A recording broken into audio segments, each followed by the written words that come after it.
del liderazgo de la Fundación MacArthur para trabajar el tema de equidad de género en las políticas ambientales. De 2004 a 2011 se desempeña como asesora principal de género para el Programa de las Naciones Unidas para el Desarrollo en México. Se ha desempeñado también como directora de Equidad de Género y Medio Ambiente en la Secretaría de Medio Ambiente y Recursos Naturales, donde elaboró el Programa de Equidad de Género, Medio Ambiente y Sustentabilidad. Elaboró el Programa de Equidad de Género, Medio Ambiente y Sustentabilidad y ha trabajado también en la Oficina Global de Género de la Unión Internacional de Conservación de la Naturaleza, UICN, y es integrante de la Red de Género y Medio Ambiente. Itza Castañeda ha participado en numerosos foros nacionales e internacionales relacionados con el tema de equidad de género. Es coautora de 6 libros, numerosos artículos y ha coordinado diversas publicaciones sobre género, áreas naturales protegidas, cambio climático, gestión del riesgo de desastres, agua y desarrollo humano.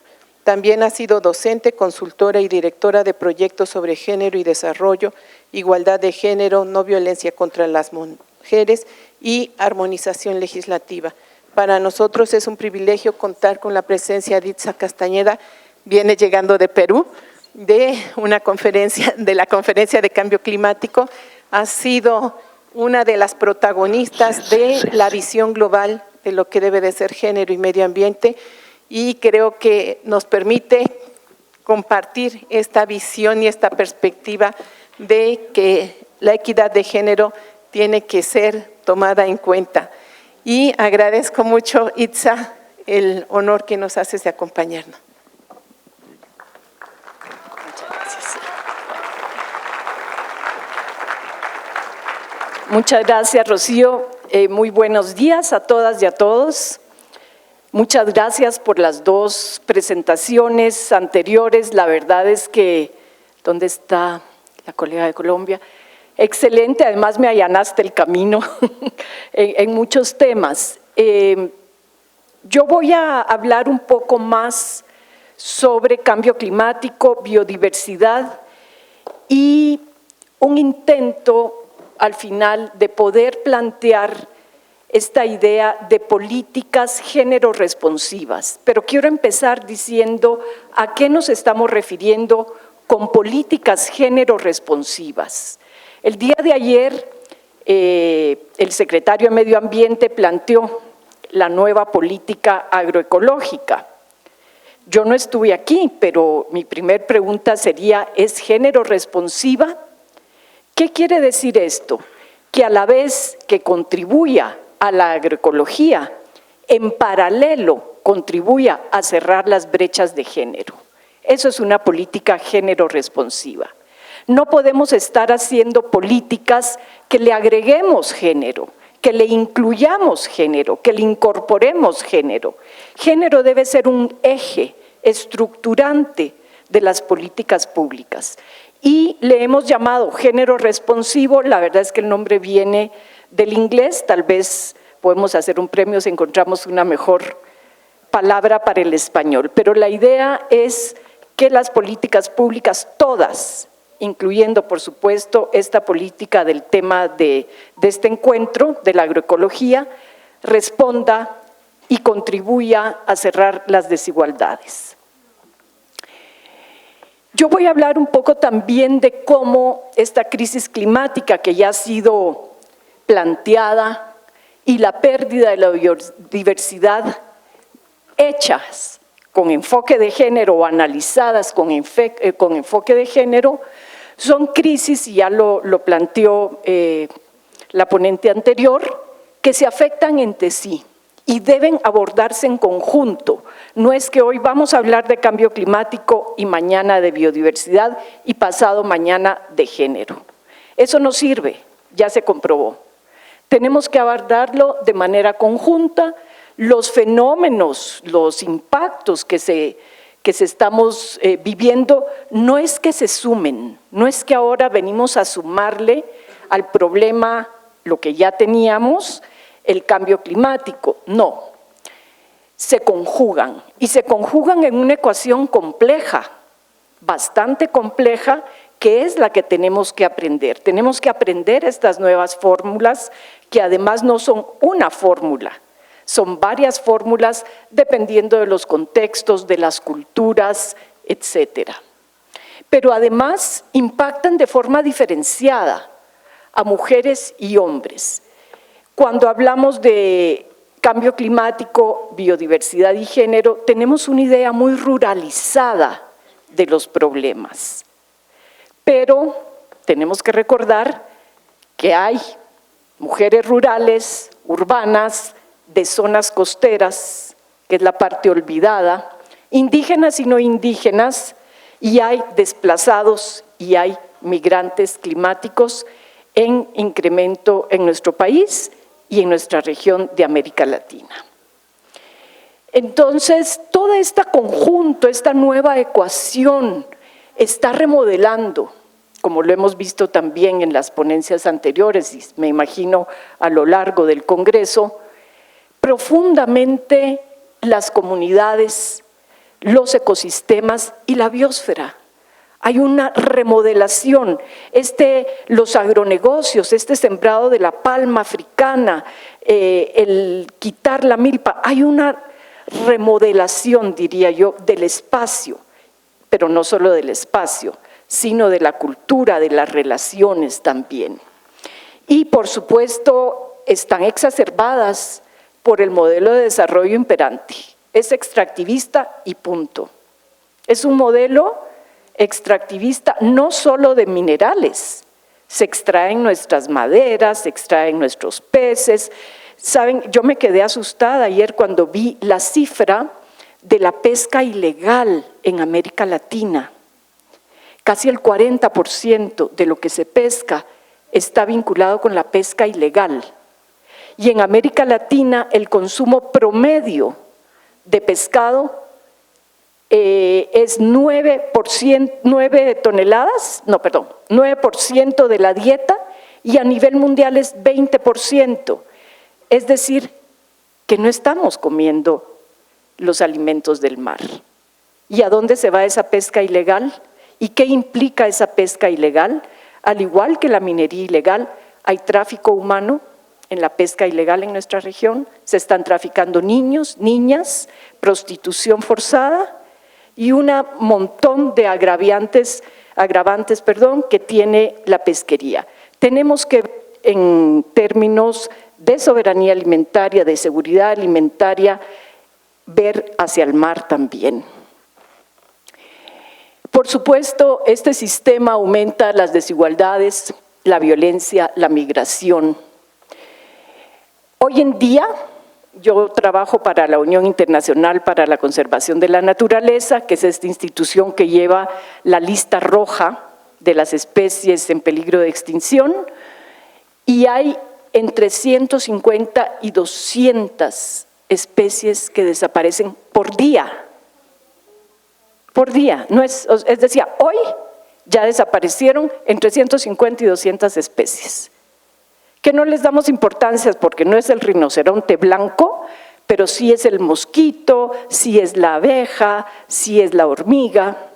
Y hablar de 200 especies que desaparecen por día es algo que nos debe llamar la atención. Por supuesto que hoy en día el cambio climático también ha ganado muchísimo terreno. Se habla más de cambio climático que de la pérdida de la biodiversidad. Y no se habla de su ecuación compleja.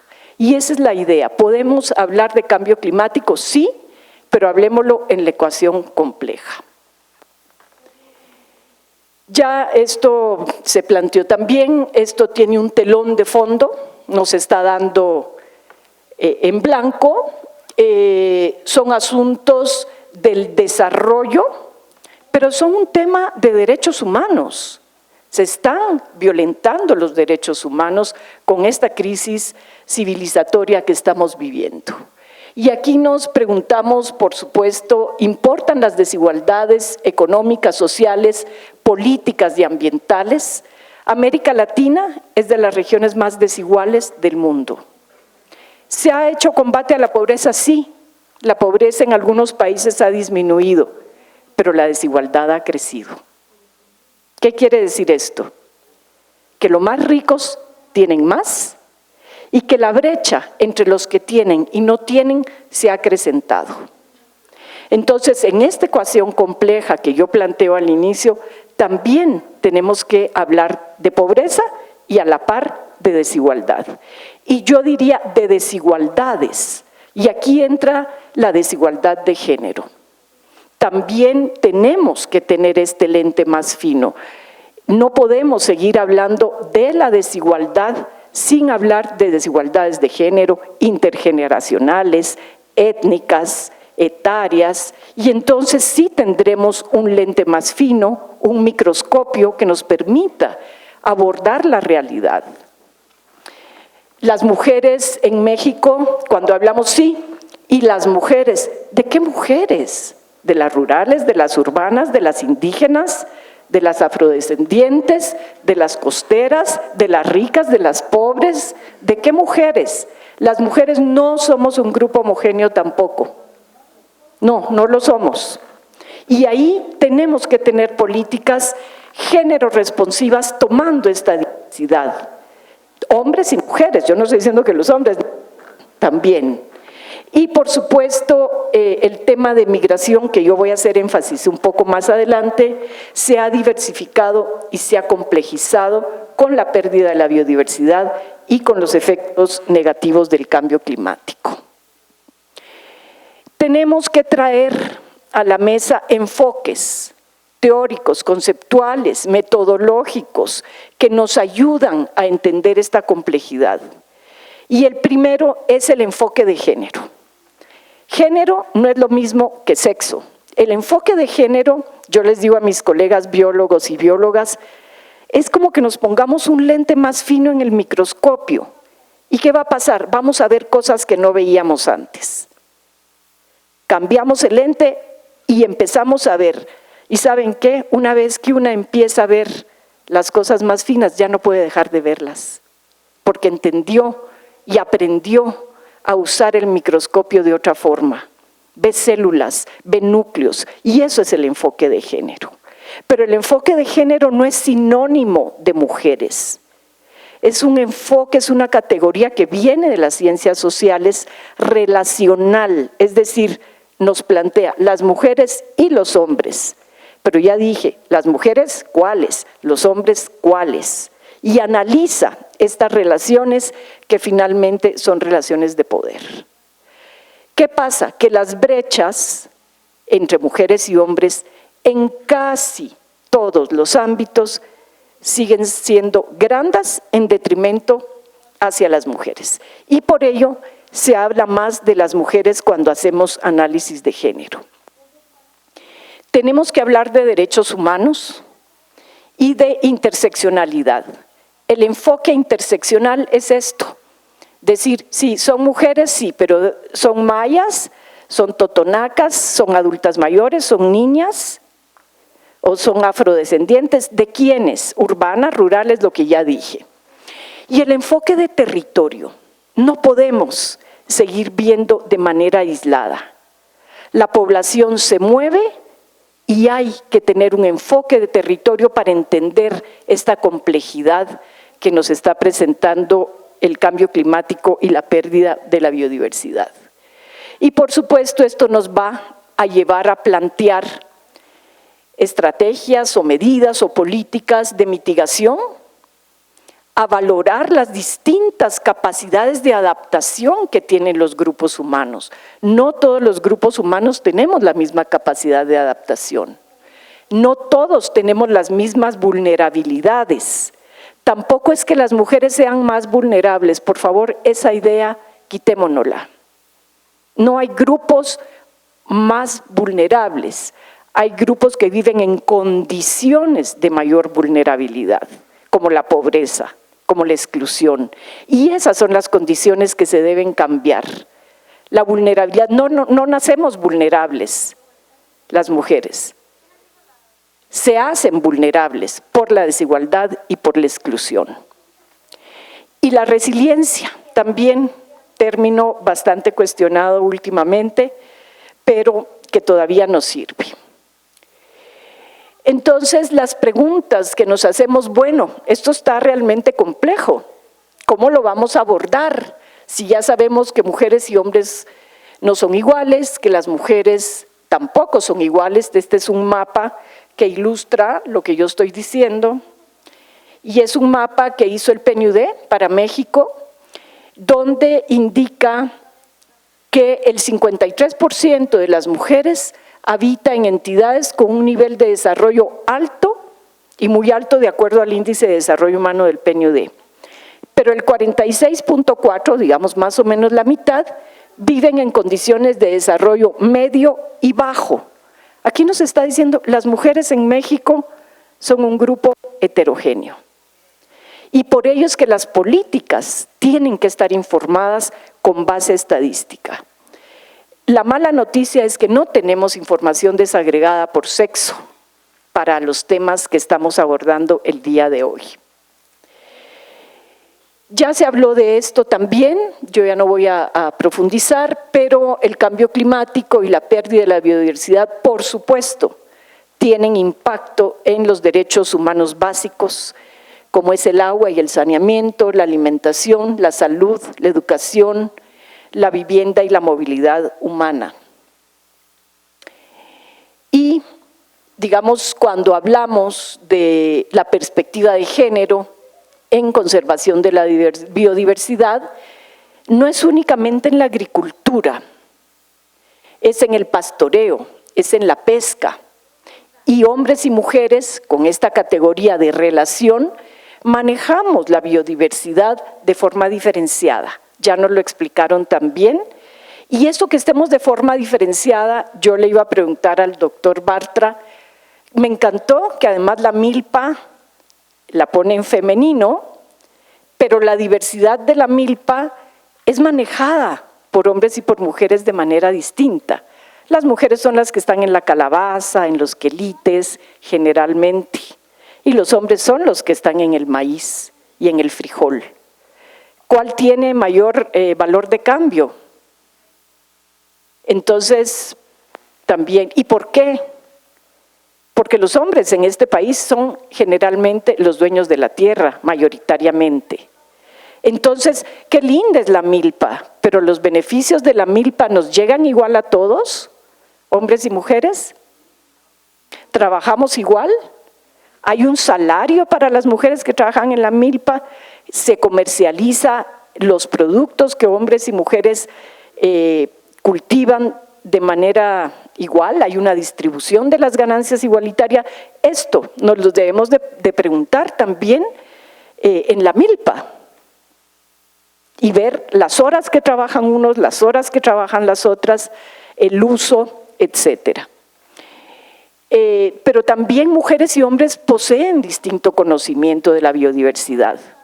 Esto que nos mostró Gloria, de las semillas de frijol.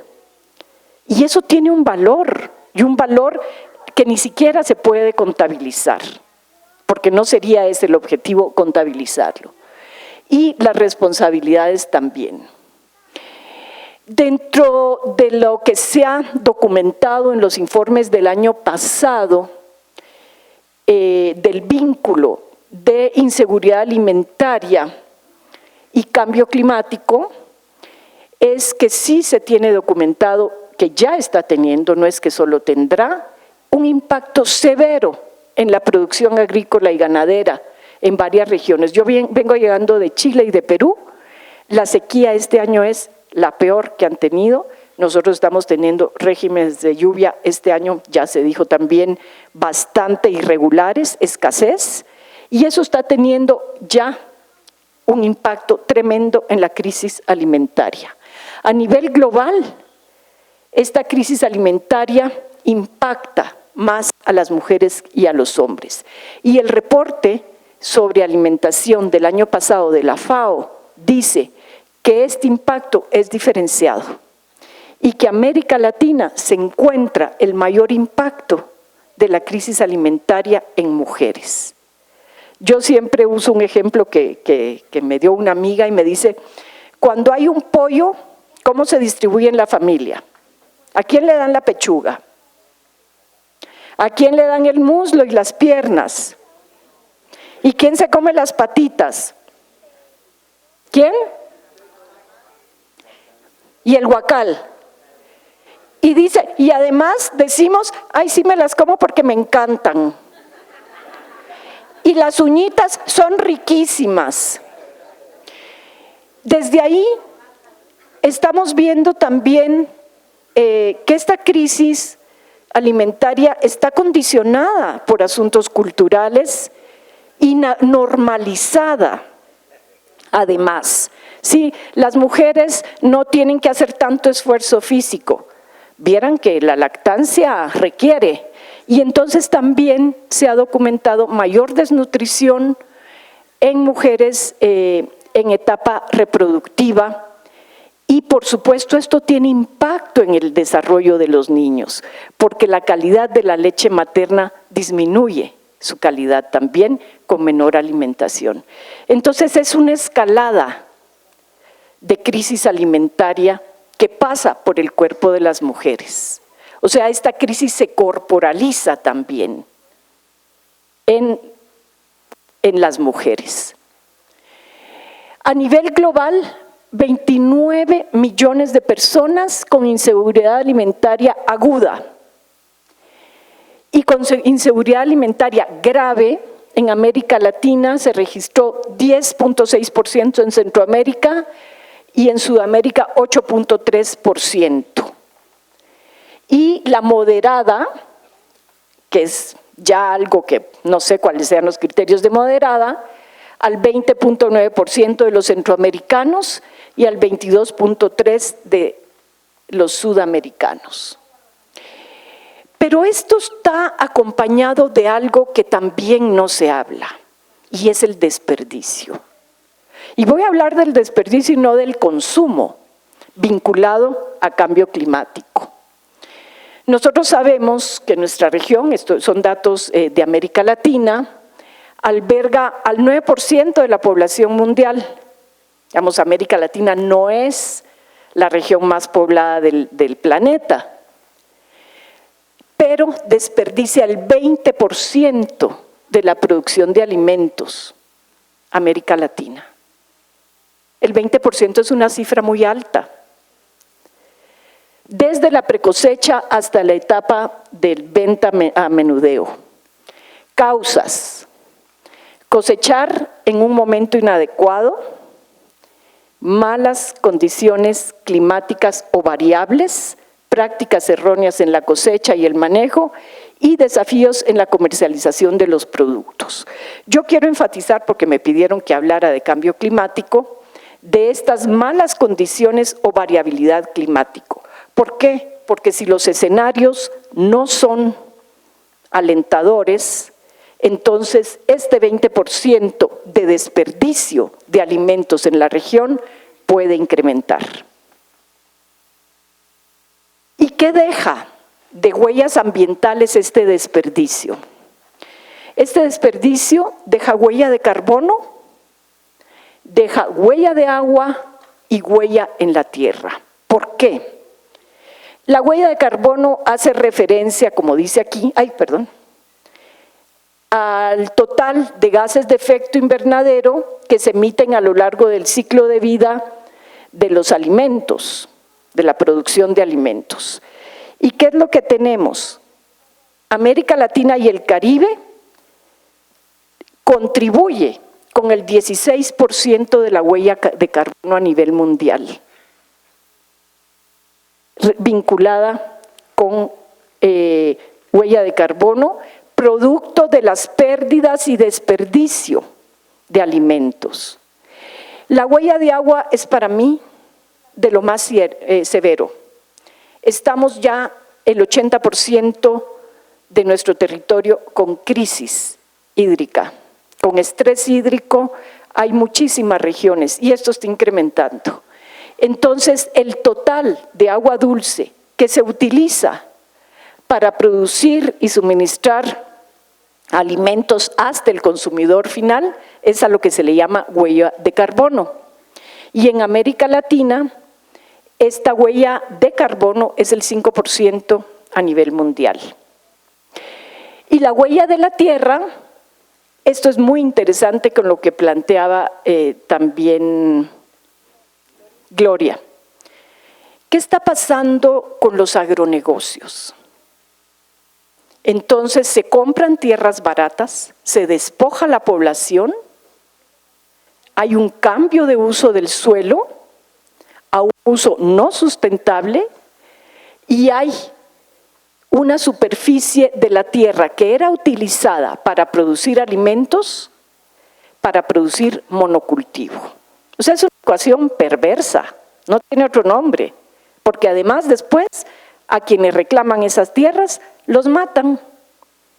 El año pasado Global Witness, que es una organización internacional que lleva el recuento de los asesinatos por defensa del territorio, indicó que el mayor número de asesinatos en América Latina había sido a defensores del territorio que se oponían contra grandes agronegocios. Esta semana en nuestro país, esta semana que no termina, van 2 defensores del territorio asesinados. Ayer asesinaron en Morelos y el fin de semana a otro en Puebla. México es el segundo país a nivel mundial, el tercer país a nivel mundial y el segundo en América Latina con mayor número de defensoras y defensores del territorio asesinados. México. No es Brasil y Colombia. Entonces, si en una semana llevamos 2, yo creo que este tema lo tenemos, y lo planteó ya así Gloria, vinculado a cambio climático, vinculado a la huella de la tierra, porque están defendiendo la tierra y los recursos, el agua, el territorio. Es un tema que también tenemos que traer, y si lo analizamos desde el enfoque de género, tiene distintas implicaciones, tiene distintos efectos. Acabamos de terminar un libro sobre esto, y la violencia ejercida, la violencia de género contra las defensoras y defensores, no estoy diciendo que una sea menos dura y otra, estoy diciendo que es diferente. En las defensoras se ejerce violencia sexual, ciberviolencia, violencia comunitaria. A los defensores los asesinan directamente. Y a ellas también, el caso Berta Cáceres, tenemos aquí la compañera de Michoacán, o sea, hay muchos casos que documentar.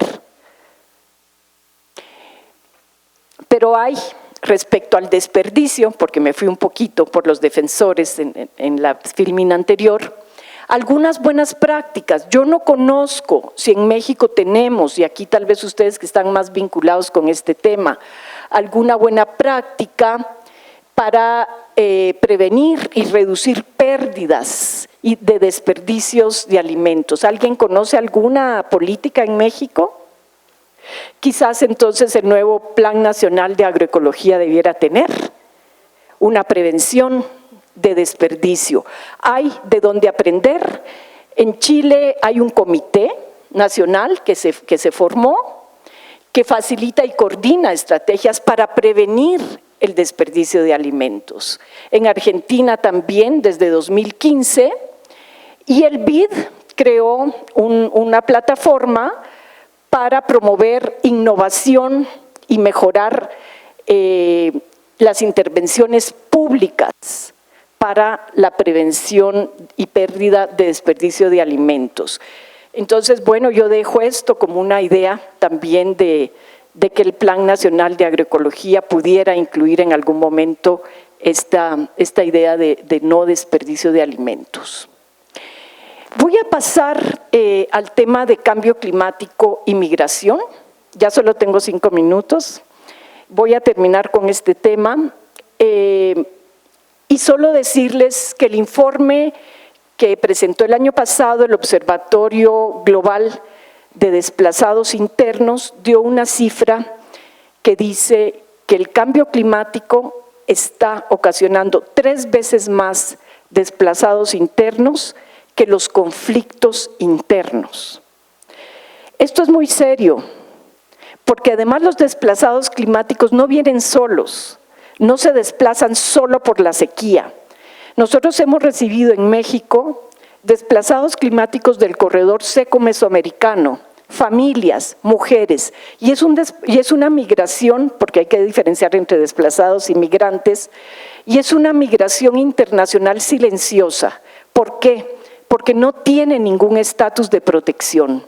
Yo no puedo venir a México y decir, soy migrante climática, porque no hay ningún estatuto internacional que proteja a los migrantes climáticos. Pero sí puedo decir, vengo por las maras, vengo por violencia, eso sí está reconocido. Lo climático a nivel mundial no tiene ningún reconocimiento. En México se está empezando ya a definir la nueva ley de desplazados internos. A quien le interesa este tema hay que participar y tiene un segmento chiquitito de desplazados climáticos. Pero bueno, que ya tengamos una ley de desplazados internos ya es bastante. No lo hay a nivel internacional. Y lo que la OIM, la Oficina Internacional de Migraciones, dice que para el año 2050 habrá entre 25 y 1.000 millones de migrantes ambientales. 2050 es muy rápido y la cifra es alarmante. Se dice que para América Latina van a ser 17 millones de migrantes ambientales deambulando. Nosotros ya lo estamos viviendo.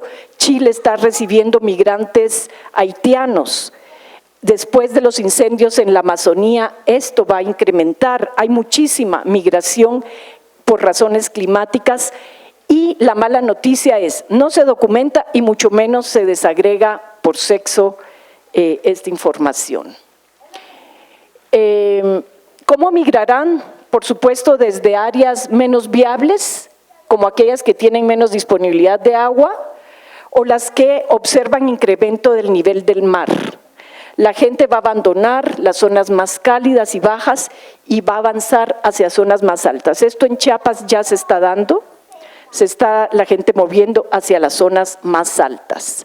Y la migración tiene implicaciones diferenciadas para mujeres y hombres. Un dato muy rápido, 6 de cada 10 mujeres que pasan por nuestra frontera son violadas, migrantes. Ya cuando ellas deciden salir, traen en su cajita, en su bolsa, condones porque saben que van a ser violadas. Y algunas de ellas vienen con sus hijos.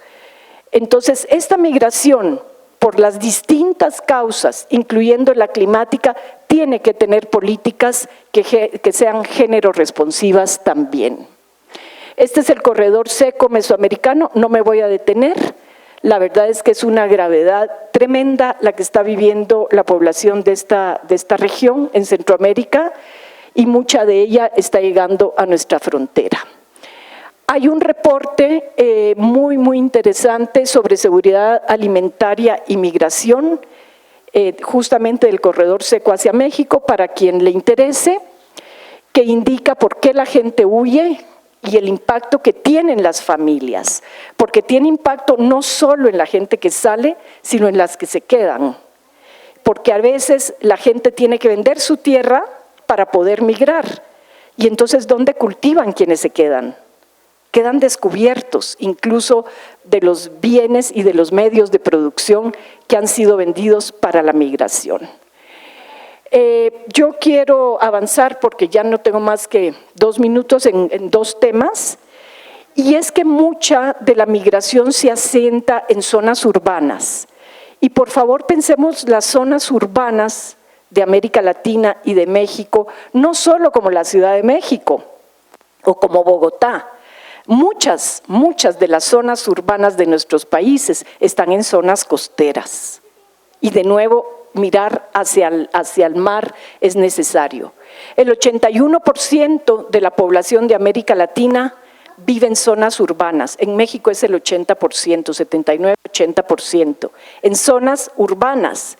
Entonces, cuando hablamos de seguridad alimentaria, de cambio climático, tenemos que pensar que no es únicamente rural. Hay problemas urbanos que tenemos si el 81% de la población está, y la tendencia es que para 2035, que es pasado mañana, se va a aumentar a 100 millones de personas viviendo en zonas urbanas. Y, por supuesto, aquí se vive un déficit de viviendas. Ya hoy 105 millones de personas viven en edificaciones que no pueden ser reparadas después del terremoto en la Ciudad de México. Tenemos graves problemas en Oaxaca, en ciudades que fueron afectadas, o después de deslaves, después de inundaciones, de huracanes, quedan los centros urbanos devastados. Este es el mapa que a mí me llama mucho la atención, porque lo que está marcado en negro son las zonas urbanas. Entonces, por supuesto que hay una concentración en el centro, pero no es que no existan zonas urbanas en el resto del país. ¿Y aquí qué pasa? Hay una invisibilización de las mujeres en las actividades costeras. El INEGI ni siquiera tiene el término pescadoras. No se les ve en la pesca, y sí están, en distintos eslabones de la cadena productiva, y por supuesto los productos del mar son alimentos, desaprovechados, como dije en un inicio. Y no hay políticas. Yo no sé si el Plan Nacional de Agroecología tendría que estar viendo qué pasa también en esta combinación, porque los pescadores, muchos no solo son pescadores, también son agricultores. Entonces la combinación de actividades productivas va a ser fundamental en este nuevo plan, yo creo. Ya no voy a entrar aquí porque es el tema de escasez del agua vinculado a cambio climático.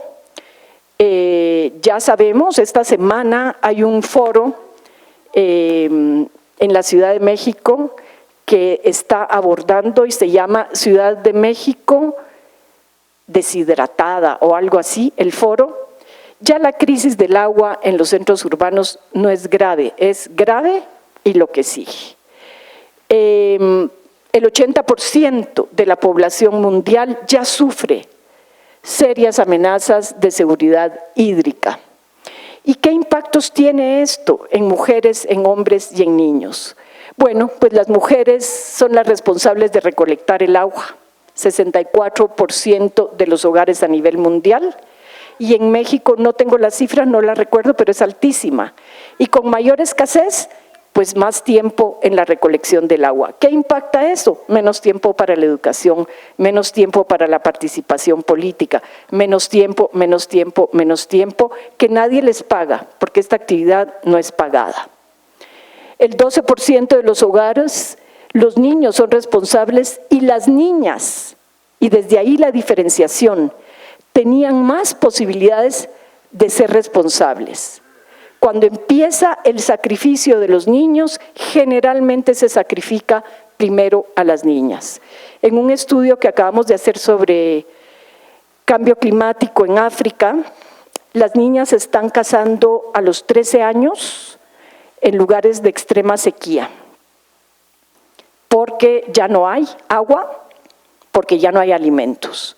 Entonces, todo esto es el enfoque de género que tendríamos que estar teniendo. Ya no voy a entrar a la biodiversidad, solo decir que en el marco internacional del cual nuestro país forma parte, ha firmado todos los acuerdos, tanto la Convención Marco de Naciones Unidas contra el Cambio Climático como el Convenio sobre Biodiversidad, tienen planes de acción de género que México debe cumplir y además los debe traducir a sus políticas públicas.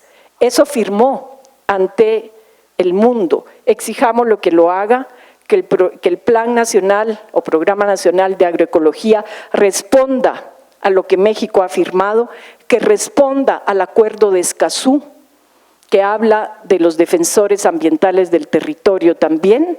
Eso es una exigencia que todos quienes estamos aquí, de manera activa, como una ciudadanía activa, deberíamos estar exigiendo en los nuevos planes de gobierno que se estructuren. ¿Por qué? Porque los planes no tienen este enfoque, pero tenemos la oportunidad.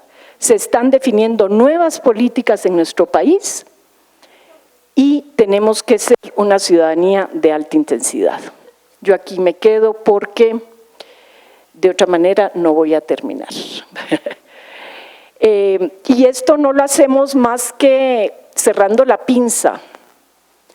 Y la pinza es, este marco internacional es un referente, pero tenemos que trabajar también en las leyes. El marco legal es fundamental. No sé si aquí hubo legisladores, legisladoras, pero la base es la sociedad civil que exija que estos derechos no sigan siendo vulnerados, que se hagan programas con enfoque género responsivo, con enfoque de derechos humanos y no ciegos a ello. Muchas gracias.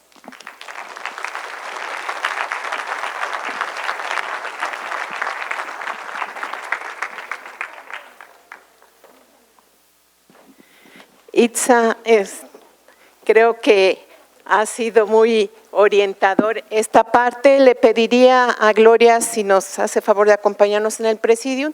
Y nada más vamos a dar dos preguntas, Coral y la compañera. Listo, dos preguntas nada más, vamos bastante retrasados en el tiempo, nada más dos.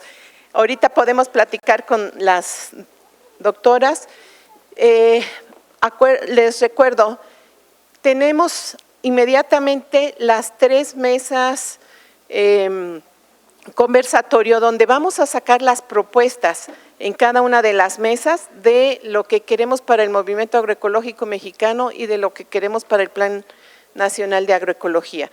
Y quiero señalar que hoy en la tarde la sesión de clausura de lectura del manifiesto de las propuestas que nos van a hacer las compañeras de prácticas narrativas y los conversatorios se hace en el auditorio Emiliano Zapata, no en este auditorio. Las salas donde vamos a hacer ahorita los conversatorios están indicadas en el programa y por favor entonces nada más estar atentos que a las 5 de la tarde la sesión de cierre va a ser en el auditorio Emiliano Zapata. Bien, Coral. Te lo paso.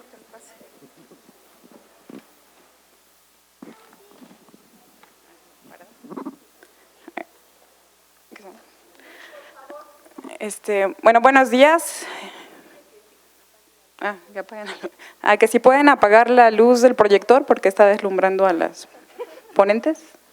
Por favor, producción. Sí, gracias. Bueno, pues qué bueno que se abren ya estos espacios, ¿verdad? En el género. Felicidades a las dos ponentes. Aitza, pues no somos de la misma red. Bueno, más de comentario, pues estoy integrada en la redacción del programa de agroecología de la Semarnat. Entonces, bueno, pues está el enfoque de género, ¿no? Especialmente, pues el de enfoque, el feminismo comunitario, ¿no? Que tú sabes, que es el que venimos trabajando. Bueno, más que pregunta es un comentario a la primer ponente, a Patti Zuluaga, porque, bueno, me saltó bastante lo que ella afirmó, ¿no? Que la agroecología es heredera de la agricultura convencional. Yo creo que, pues, bueno, eso nos saltó a la mayoría, ¿no? Porque precisamente, pues la agroecología aquí en México nosotros sabemos que es un fuerte cambio de paradigma, ¿no? Encumbrado por, sobre todo por Efraín Hernández Xolocotzi, ¿no? Que de este estudio que tenían como extensionistas de llevar a cabo aquí en México la extensión de la agricultura norteamericana, él hace una pausa y dice, no, por ahí no puede ir, y reivindica a la agricultura como una práctica cultural, pero reivindica a Mesoamérica y reivindica precisamente a otro mundo, a otra forma de pensar, de entender las relaciones ecológicas. O sea, precisamente la agroecología no son las técnicas de la ecología en la agricultura, es un enfoque, es una práctica, un enfoque complejo, sistémico, diverso, pero que también reivindica distintas formas culturales, ¿no? De entender el mundo, de hacer el mundo.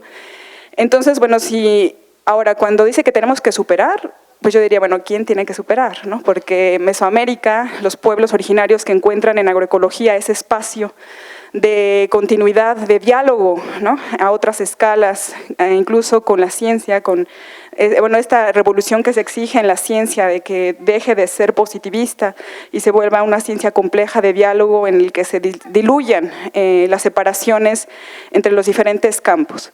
Bueno, entonces creo que es algo que tenemos que hacer porque muchas veces, bueno, ahora ya se dice son muchas agroecologías, pero tenemos, creo yo, que hacer ese esfuerzo de un marco epistemológico que nos permita el diálogo, ¿no? Que es lo que la agroecología busca. Llevar a un mismo escenario, a una misma horizontalidad, las diferentes formas de concebir el mundo, ¿sí? De encontrar convergencias, de articular trabajos y visiones y de decir que hay otras formas de significar y de valorar, ¿no? Precisamente la agroecología es esa reivindicación de que hay formas, hay sistemas y relaciones colaborativas que tiene como valor a la vida y a la permanencia de esta.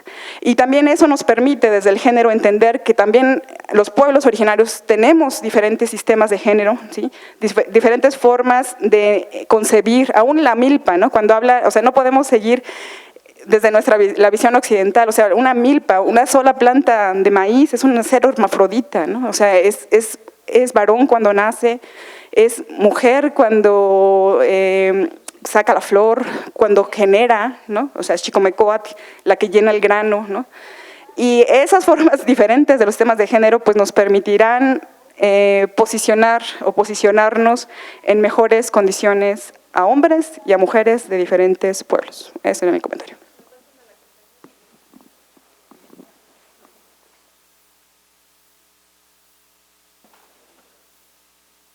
Muchas gracias.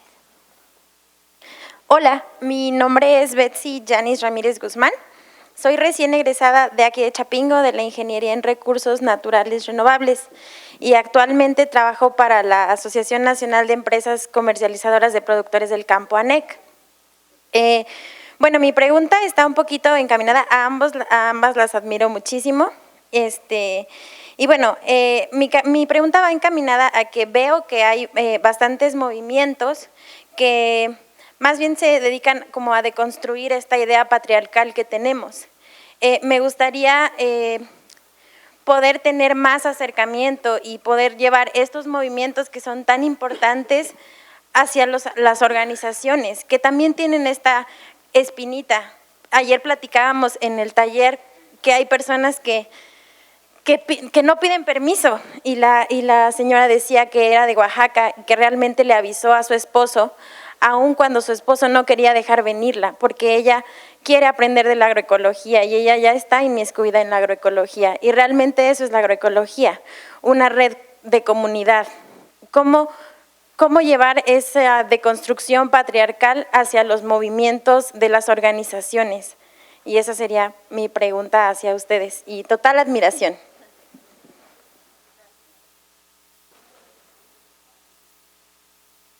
Gracias.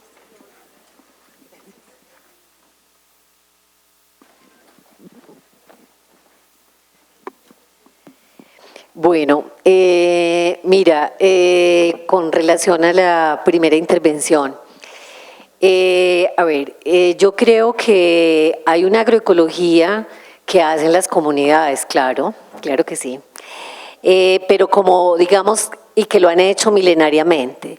Yo hago referencia a la agroecología desde la academia. Por lo menos en mi país, los cursos de agroecología nacieron en las facultades de agronomía y nacieron como una alternativa tanto teórica como práctica a la agricultura industrializada. Y podríamos decir que ha nacido porque también desde la agronomía muchos hemos visto los impactos ecológicos y sociales o la crisis enorme que ha generado la agricultura industrializada. ¿Sí? Sin embargo, digamos, hay cosas que nos debemos justamente porque tenemos que hacer una discusión epistemológica, política, muy grande. ¿Por qué? Porque para muchas escuelas de agroecología y técnicos se trata de cambiar unos paquetes por otros. Yo creo que la agroecología, y bueno, aquí hay unas personas que han escrito sobre esto, Eduardo Sevilla, Marta Soler, han escrito al respecto digamos, de estos retos que yo un poco quise traer. Creo que la agroecología ha avanzado mucho más en los dos primeros, que es cómo se concibe y digamos la ética que necesitamos tener con los agroecosistemas, con la naturaleza. Hemos avanzado sobre ello. Hemos avanzado también en entender a los otros, a esos indígenas, campesinos, como poseedores de unos saberes, digamos, impresionantemente profundos, como nos lo dijo Bartra. Sin embargo, cuando vamos a las comunidades campesinas, a las comunidades indígenas, y no es sino que ustedes revisen los teóricos de los, digamos, de la ecología política, ven a las comunidades como unas totalidades sin fisuras, como si no hubiera tensiones dentro de las comunidades. Y no solamente dentro de grupos, dentro de las mismas comunidades, ¿cierto? Porque también hay jerarquías, sino las tensiones de género. Hablamos, como decimos, campesinos, y creemos que ahí están subsumidas las mujeres, pero como Itza nos lo mostró, hay conocimientos y prácticas que también están de acuerdo, digamos, a ese sistema de género. Por supuesto, un sistema de género que está atravesado por la clase, por la etnia, por la edad, etcétera. Bueno, pero podemos conversar porque me parece que es muy interesante. Me gustaría que tengamos debate. Con relación a la segunda pregunta, a ver, es una pregunta, ojalá lo supiéramos, ¿cierto? Lo estamos haciendo. Mire, si ustedes leen a Vía Campesina se ha comprometido, incluso con un enfoque feminista, y se ha comprometido desde la teoría. Y eso es una importancia enorme, de que el tema se haya puesto. Sin embargo, en la práctica nos falta mucho. Nos falta mucho porque todos, hombres y mujeres, hemos interiorizado mandatos de clase, de etnia, de género, de edad. Y no es que por un lado se construye el género, por otro la etnia y la otra la edad. Todo eso como un conjunto se ha ido construyendo. Hemos avanzado, pero necesitamos que en muchos espacios, en muchas comunidades, digamos, nos abramos un poco al discurso feminista, al discurso de que tenemos que valorar los asuntos de género. Mire, el feminismo es para el 99% de la población del planeta.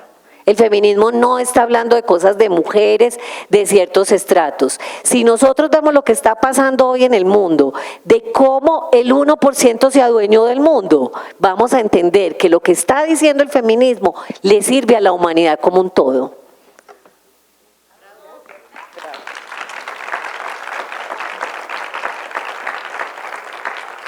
Gracias por tu pregunta. Pues sí, la deconstrucción del patriarcado ya tiene que ser a todo nivel. Y el riesgo, al menos lo que yo he vivido en las organizaciones, es que hay un discurso de la puerta hacia afuera, pero no hacia el interior de muchas organizaciones. ¿Cómo hacerlo? Hacerlo. Hay que hablarlo, hay que establecer nuevas formas de convivencia que ayuden a la deconstrucción y que terminen la deconstrucción del patriarcado. A nada bueno nos ha llevado, a nada bueno. Si vemos cifras de desigualdad y de violencia en nuestro país, 6 de cada 10 mujeres en México han vivido al menos una experiencia de violencia. Si esto no es patriarcado vinculado al capitalismo también y al modelo de desarrollo, ambos se tienen que deconstruir porque el patriarcado no se puede deconstruir de manera aislada y sin deconstruir otras formas de producción, otras formas, digamos, de convivencia que atraviesan aspectos económicos, sociales y políticos. Entonces, es un enfoque que debe permear también otras esferas de la sociedad. Pues me siento realmente agradecida con la presencia de ustedes.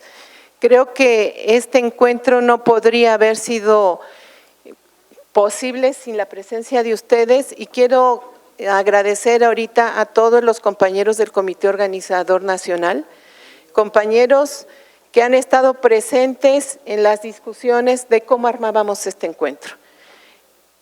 Un trabajo conceptual, organizativo, diferente, porque dijimos no queremos un congreso, queremos un encuentro. Ha habido muchos talleres, ha habido muchas mesas de reflexión, pero el trabajo con vida, con las compañeras, en la organización de este encuentro, con los diferentes compañeros de la Universidad de Chapingo, de Agroecología, de RAPAM, disculpen ahorita todas las organizaciones que están aquí presentes, pero que mayoritariamente pertenecen a MAELA, al Movimiento Agroecológico de América Latina y el Caribe, capítulo México, a MAELA México. Ha sido un compromiso muy grande y quiero comentar que algo que ha sido importante para nosotros es que en esta discusión de género acordamos que siempre en la directiva tiene que haber un hombre y una mujer, pero la directiva la ha estado llevando una mujer durante más tiempo. Y otra de las cosas que quiero hacer mención es que la directiva de ANEC también cambió. Leti, su directiva actual, está también enfocando desde otra perspectiva cuál debería de ser la acción de los movimientos y de las coordinaciones para el movimiento agroecológico mexicano. En la marcha lo estamos haciendo. Academia comprometida, productores, organizaciones, estamos trabajando en conjunto y tenemos el apoyo de la academia, una visión comprometida de organizaciones también internacionales que dicen, es que el camino es por ahí. Vamos a cerrar porque vamos bastante atrasados, llevamos más de 1 hora de retraso y les voy a pedir que por favor nos vayamos integrando a las mesas de trabajo y vamos a continuar. Agradezco a todos su participación y vamos a entregar las constancias.